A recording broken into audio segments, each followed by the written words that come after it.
Aí quando eu vou meditar sobre a origem do trivium, sobre a origem do quadrivium, eu vou ter que voltar, segundo ensina o professor Carlos Nogueira, lá num ponto que a gente já estudou, que foi a escola de Alexandria.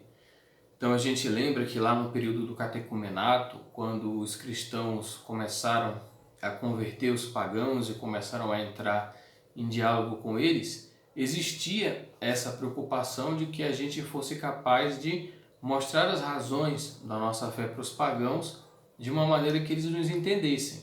E a ferramenta que a igreja decidiu usar naquele momento foi exatamente a sã filosofia, ou o que a gente entende como a filosofia perene. E o Clemente de Alexandria, que a gente já viu no curso, foi o grande expositor desse pensamento, um grande preparador intelectual de tudo isso, e ele teve um discípulo, que eu não falei para vocês naquele momento, mas vou falar agora, que é a figura do... Peraí que eu tenho a colinha aqui, né? Porque sabe como é. Que foi São Patemo.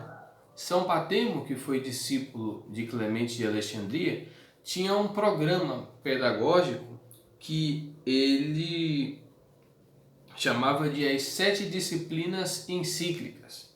Então, as 7 disciplinas circulares, digamos assim, que deveriam ser ensinadas de maneira geral a todas as pessoas e que permitiriam que elas aprendessem a ver as coisas como elas são, e vendo as coisas como elas são, isso facilitaria a conversão delas à religião verdadeira, a religião de nosso Senhor Jesus Cristo.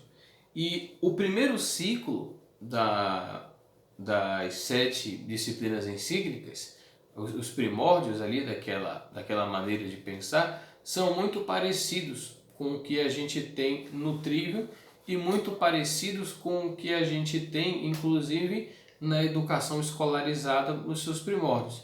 A primeira preocupação do São Patemo era fazer com que esses conversos do paganismo não só aprendessem o Evangelho, não só crescem no Senhor, isso aí é a essência, né, do que é ser cristão, a fé em Jesus Cristo e tudo aquilo que a igreja ensina, mas ele também tinha a preocupação de que essas pessoas aprendessem a ler, a escrever e a contar. É muito parecido com a fórmula que a gente vai ver na Idade Média, já do Trivium, para dar para vocês a ideia de que existe uma grande continuidade entre aquilo que era feito pelos cristãos do tempo antigo, aquilo que era feito pelos cristãos na Idade Média e aquilo que nós, enquanto escola, queremos fazer, se o bom Deus permitir, nos dias atuais. Na medida que essa, de fato, talvez seja a melhor forma possível de ensinar. A gente parte dessa fé, depois, com o passar dos meses, se Deus permitir a gente ver as outras escolas pedagógicas, vamos poder, quem sabe, de fato, chegar a essa conclusão. Quando eu falo do Trivium, então, eu tenho algo muito parecido com as 7 disciplinas encíclicas, porque também são 7 artes liberais, e o primeiro ciclo delas, que é o Trivium, a gente a essa altura do campeonato já deve saber, que diz respeito à gramática, à retórica e à lógica, sendo que as artes do Trivium são aquelas artes que, eu fiz até o gesto, né, mais cedo, educam a nossa mente. Então, a mente, ela é a ferramenta com a qual o ser humano investiga a realidade. A nossa inteligência é a ferramenta que Deus nos deu, através da qual a gente pensa, raciocina, julga, aprende e, através de tudo isso, vai se aproximando da apreensão da verdade.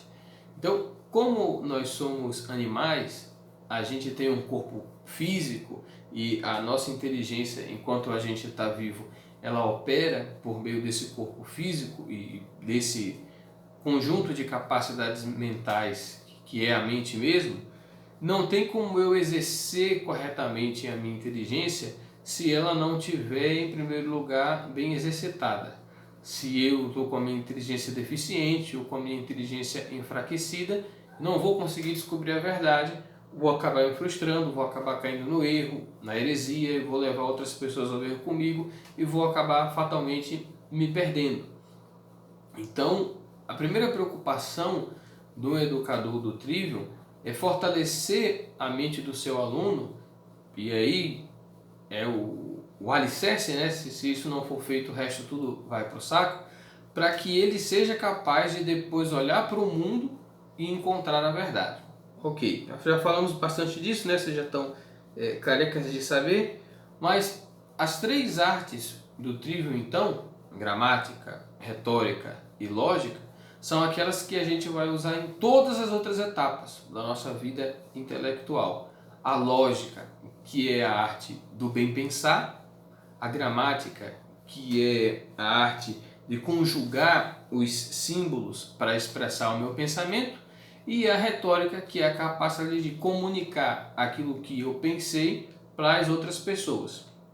Então, a lógica, a ciência do pensamento, preciso pensar bem. A gramática, a ciência das ferramentas que vão compor o meu pensamento, e retórica, a capacidade de pegar este pensamento que foi bem pensado, com os símbolos corretos, e bem comunicá-lo também aos outros, permitindo então a difusão do conhecimento. Esses os conceitos básicos do Trivium que a gente tem para falar com vocês agora nesse momento.